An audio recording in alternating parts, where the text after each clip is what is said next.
This video, we will learn how to test our attribute binding. Before testing our attribute binding, let us understand how to develop our attribute binding and the different ways to implement our attribute binding. And also, I recommend you to watch attribute versus properties, which I have created in my JavaScript playlist, and I'll provide the link in the description. Let me quickly jump into Visual Studio Code. Here, I have created a project by using Angular CLI, and the project name is demo1. And here we have a source folder. Inside the source folder, I have a app component which is created by Angular CLI whenever I'm creating a project. So before understanding our attribute binding, let me create some properties attributes. So let me create a table. Inside the table, let me create T head with TR, and inside the TR I have TH name, and let me create 3 TH ID name and salary. So I have created my heading part of a table. Let me create the body part, T body. Inside this T body, let me create a TR, and it will have TD with 1 as an ID and name as Sai and salary as $10. And let me create 3 rows with an ID of 2, name as Kumar, $20. So let me give 3 and SKK with same $20. So let me save this, run the application. Now the application has been successfully compiled. Let me go to the browser, reload. So see here, I got this particular table and the CSS is already written inside the app.component.ts, that is table th, td and tr. So now what I want to do is, here my td as well as this td, the two tds or the particular cells are having the same salary. So I don't want to make it as a two different cells. Instead, I want to make it as a single cell. So how can I do that? By using a attribute called as row span. So row span of 2, and then I can remove this. Let me remove this and save. Go to the browser. If you see here, I got the $20 in 2 rows with 1 cell. Let me try to pass this value dynamically from our TS.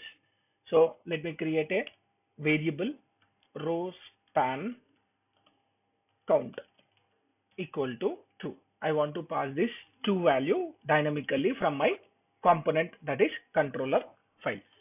So now save this, go to HTML, and what we can do is, as per our previous videos, we can bind this value directly by using a property binding. So we will try to make it as a property binding, and let me pass the row span count and save this.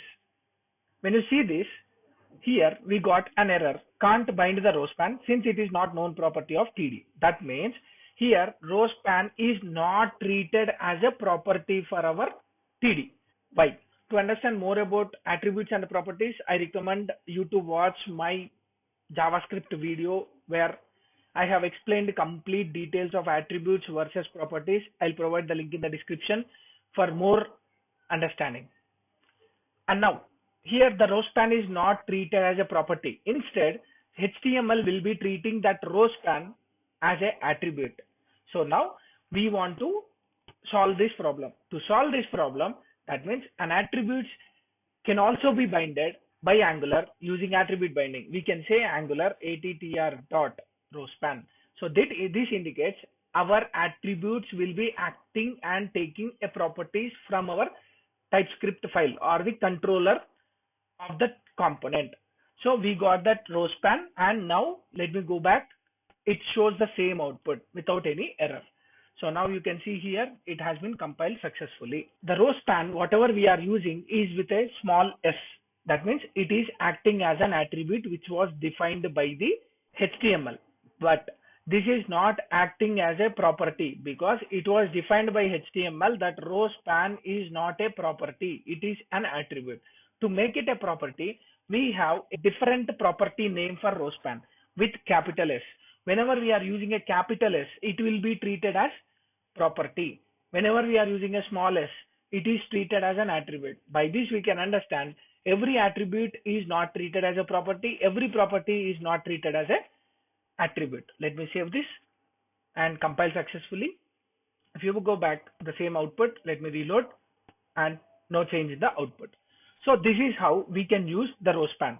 That means we have an alternate property for our row span comparatively to attribute. But for example, let me use button, and my button name is check. So here what I want to do is, there is a attribute called as area label. So it is an attribute, but there is no property for this area label. That means area label does not have any alternative property. It is only an attribute of HTML.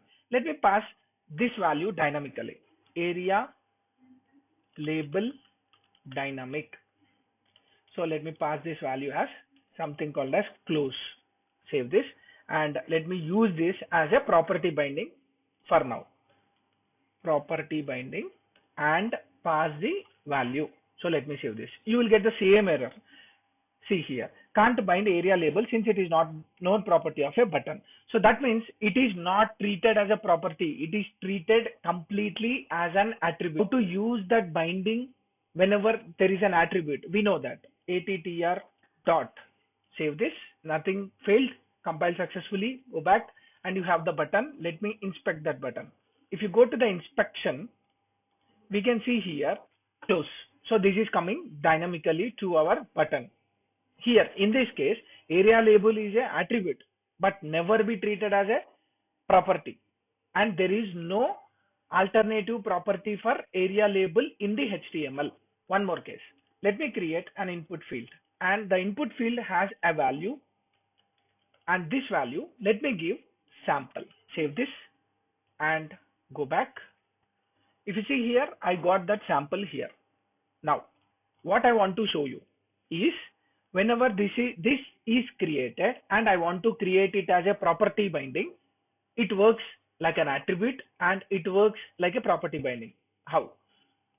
So let me give one more input value, and here let me try to give property binding. So input property value is equal to some property. Save. And let me use this as a property binding and pass the variable. Save this. So here you will see the two inputs where one is acting with a property and one is acting as an attribute. By this we can understand this is an attribute, this is a property. Here in this case, this will be acting as an attribute and this will be acting as a property binding. So how we can say a value is an attribute and how we can say a value is a property? Here a value is acting as an attribute until it is loaded into the DOM. Once it is loaded into the DOM, the next thing it will do is it will act as a property. So here in this case, our input value will act as a both attribute as well as property. Now let me try to create my customized attributes. How to create a customized attribute?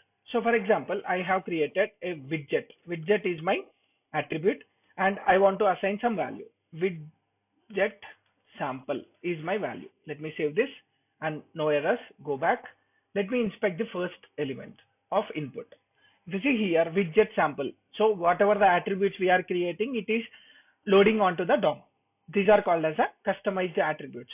So now HTML recommended us to use a data hyphen prefix for creating our customized attributes. Whenever we want to create a customized attribute, HTML is recommending to use data hyphen to identify what are the customized attributes and what are the attributes which are given by HTML. Let me save this and go back. You will see the same output but with the data widget. Now this is my customized attribute. How to use or how to bind this particular customized attribute? By using our controller. For example, let me give widget dynamic. That value is sample widget and save this.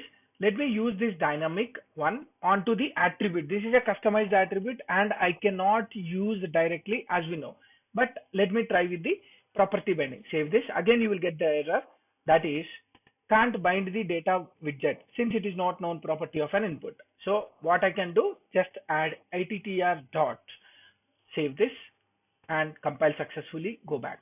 And you can see here, if you inspect this, you can see the sample widget. This is passed from our controller. So I am able to bind my data from the controller to the view. So this is what a attribute binding indicates. Here, what are the different things we have saw by using attribute binding?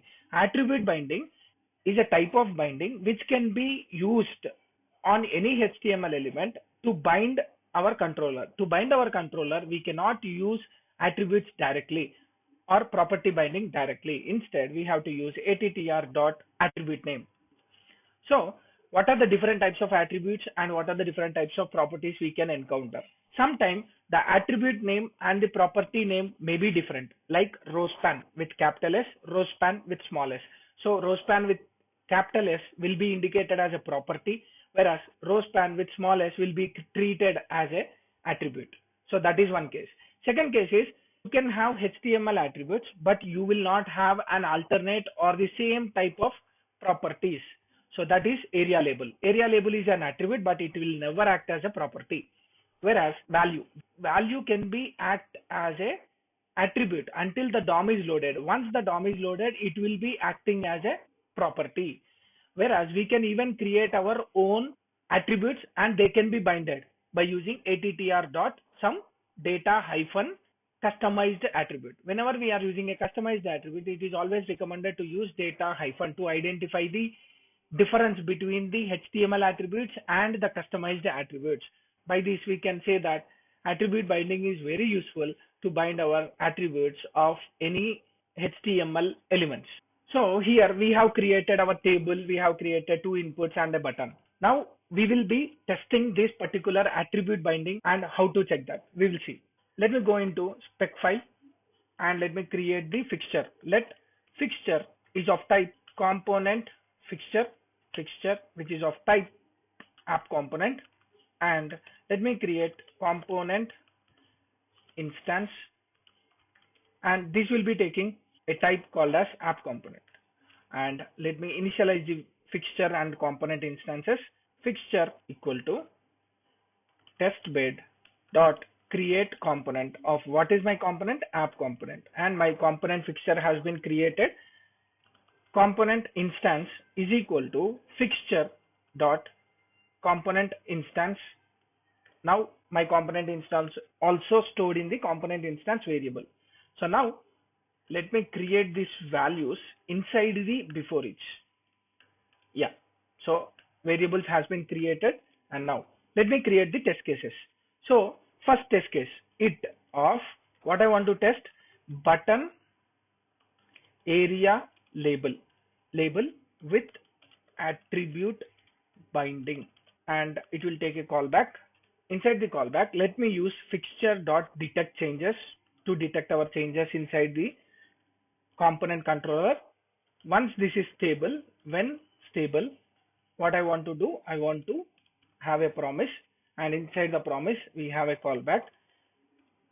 In this callback, let me get the button element colon HTML button element is equal to fixture dot debug element dot native element dot query selector. So what is my query selector? Which is an ID, so hash. And what is my ID? Let me create that ID. So ID equal to button attr. So let me copy this ID, save this, and go to spec file, pass this. So my element, I got my element. What is my expectation? Expectation of element dot get attribute of what is my attribute? That is area label. If you go here to the HTML, you have area label as my attribute. Copy this, paste here. What it should be equal to? Dot to equal of component instance dot what is that? Area label dynamic. So let me save this and go to the next terminal. Let me start my testing server. Yeah, now it has been executed successfully. So here, after it executed successfully, let us check the other test case. So let me copy the same thing, and I want to change my value. What is my value? Component instance dot area label dynamic is equal to, let me use updated. So what should be the area label dynamic value now? It will get the button, and the attribute should be equivalent to that updated value. So what is my updated value? It is updated. So let me save this, and now let me update the description. Updated. Save this. Yeah. If you see here, it has been successfully compiled and two test cases has been executed properly. So now let me go to HTML. We will test this input field. That means direct attribute we will be testing, as well as data widget also we will be testing it. So let me create an ID. ID is equal to custom attr. So I want to test the custom attribute. Here, whenever we are using this sample, it's an attribute of value, and let me check this custom attribute. Go to spec file. Let us create one more test case. It of custom attr check, comma. It has a callback. Inside the callback, let me create an element, const element colon. What is my element? HTML input element is equal to fixture dot debug element dot native element dot query selector of, what is my selector? It's an ID. So what is the ID here? We have custom attribute. So let me pass that custom attribute. We can capture this input element, and now whenever we are capturing this input element, what I can expect? Expect of element dot value dot to equal of. There is no property binding, there is no attribute binding. So what is the value here? We can expect the value that is equivalent to sample. So go back, pass this sample. This is a direct check of value attribute on a HTML element. The same thing we can check with the attribute, get attribute. That means element dot get attribute of value. So that will be also equal to sample. That means whenever we are not using any binding, this value will be equivalent to the initialized value. So let me save this and go back, save this. So I have saved our HTML and TypeScript. Now the expectation will be, so there is something failed. This is because we have not updated the value. Can't read the property of value of null. That means it is not finding this attribute. Why? Because there is a missing of hash. Let me pass the hash and save this. Now the compilation will be successful, and see here 3 successful test cases. That means the value and the attributes are same. Why? Because there is no binding happened to my HTML input element. So this is one case, and let me check one more case. What is the case on the same element? That is data widget. We have to check the data widget on my HTML element. So what is this element? Same input element. Let me check data widget or custom widget attribute attr, and let me have a callback function. In this callback dot detect changes and fixture dot when stable.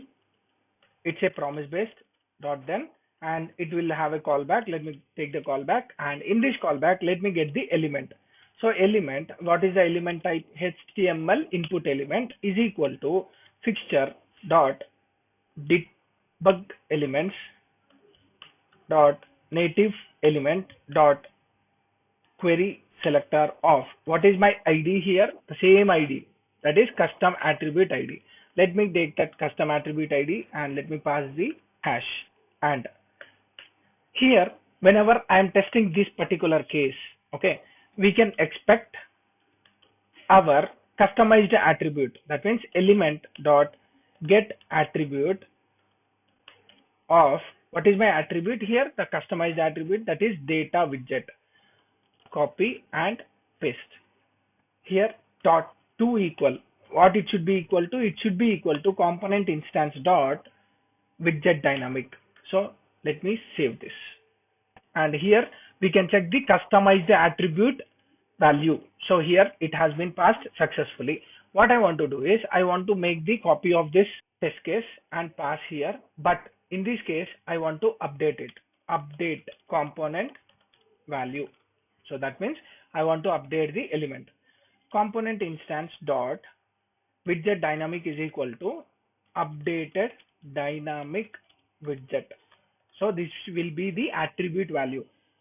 Whenever this is a attribute value, it has to be equivalent to our get attribute. So let me pass this string inside our equal function. Save this, and if you see here, 5 test cases has been successfully compiled. That means we can even test our data widgets. And if we want to test this without a get attribute, we cannot do that. Why? Because it is not a HTML given property. Element dot try to get that data widget. So if you see here, we are not having any data widget. So as per our understanding, it should be null because it's not a property. So what I can do is I can pass this as a property, and let us check this as a property without using an attribute method dot to be null. It should be null. Let me save this. See here, it is throwing an error that is undefined to be null. That means it is expecting to be undefined. So it is not null, it is an undefined value because the data widget is not present in the properties, but it is present in the attribute. That is why we are able to get the value of a data widget or the customized attribute by using get attribute, but not with the data widget. And there is also an expectation where element dot there is something called as data set widget, and this should be equal to equal of what it should be equal to. It should be equal to our updated dynamic widget. Let me pass this semicolon and save this. So what we are doing is whenever we have a customized attributes which are defined on our HTML that can be accessed directly by using data set whenever your widget is having a data hyphen prefix. So this is why the HTML is recommended to use data hyphen before our attribute. So this is how we can test our customized attributes. And let me test our property binding. So here, whenever we are checking our property binding, this value will never be act as an attribute. It will be acting as a property. So let me pass ID is equal to property not attr. That means not attribute. So let me go to the spec file, create one more test case. It of what is my test case? Check as a property but not the attribute. This have a callback, and let me use an element const element colon HTML input element is equal to fixture dot debug element dot native element dot query selector of I want to get that ID. What is my ID? That is property not attr. Pass this, and it should be prefixed with a hash as it is an ID semicolon. And now before this I want to update my fixture dot detect changes, and fixture whenever it is stable. Then what I want to do, I have a callback. Inside the callback, let me check this element, copy this element, paste here. Yeah, so I got that element. What is my expectation of element? Expect element dot get attribute of value. So what is my value here? The value is not a defined because the value is acting as a property binding, not an attribute binding. So let me go back, and this expectation should be equal to null, to be null. And if you go to the expectation of property binding, that means element dot value, that will be equal to of what is my equal to? That should be equal to our component instance dot input property value. Let me save this. See here, my all 6 has been compiled successfully. Now let me write one more test case regarding the row span. So let me write something regarding the row span. If you see the row span, right? So here, let me create one ID for this TD. So let me give ID is equal to row span check. Save this, and I want to check this row span. Now it will be acting as an attribute, and we can check this row span value by using get attribute as well as by using direct element access. So for example, for now, let me create a it use case. Check the row span value, and it has a callback. Inside the callback, let me update the fixture dot detect changes, and fixture dot when stable of dot then callback. Inside the callback, let me get that element colon html table column, that is table call element, is equal to fixture dot debug element dot native element dot query selector of what is my id, which is prefixed with hash. So the id is row span check. Let me copy this and pass here. So what is this row span check? It should be equivalent to our attribute value 2. So expectation is element dot get attribute of what is my attribute. It is a row span, and that should be equal to, what is the equal to case? It should be equal to component instance dot row span count. So let me save this. But here what it is showing, it is showing that the return value of a row span is a string, but the return value of a row span count is a number. So what we can do, we can convert into string dot to string. Let me save this and check the test case. It has been executed successfully without any errors. A row span can be used as an attribute binding whenever we are using a s as small. And for now, let me remove this and save this. Let me copy this expected value. And this time what I want to do is I want to access it as a row span, direct row span. So how we can access as a direct row span, that should be equivalent to undefined. So to be undefined. Let me save this. Why? Because it is not a property. Whenever you have a property, then only you can access it as a direct variable. But here row span is not a property. See here, it has been tested and successfully qualified all our test cases. So this is how we can test our attribute binding and the ways of attribute binding, like custom attribute and property versus attribute. We can test in this way, and the test cases will give more clear understanding on the different ways of testing our attribute binding. That's it for this video. If you like my video, like, share, subscribe to my channel for more updates. Thank you. Signing off.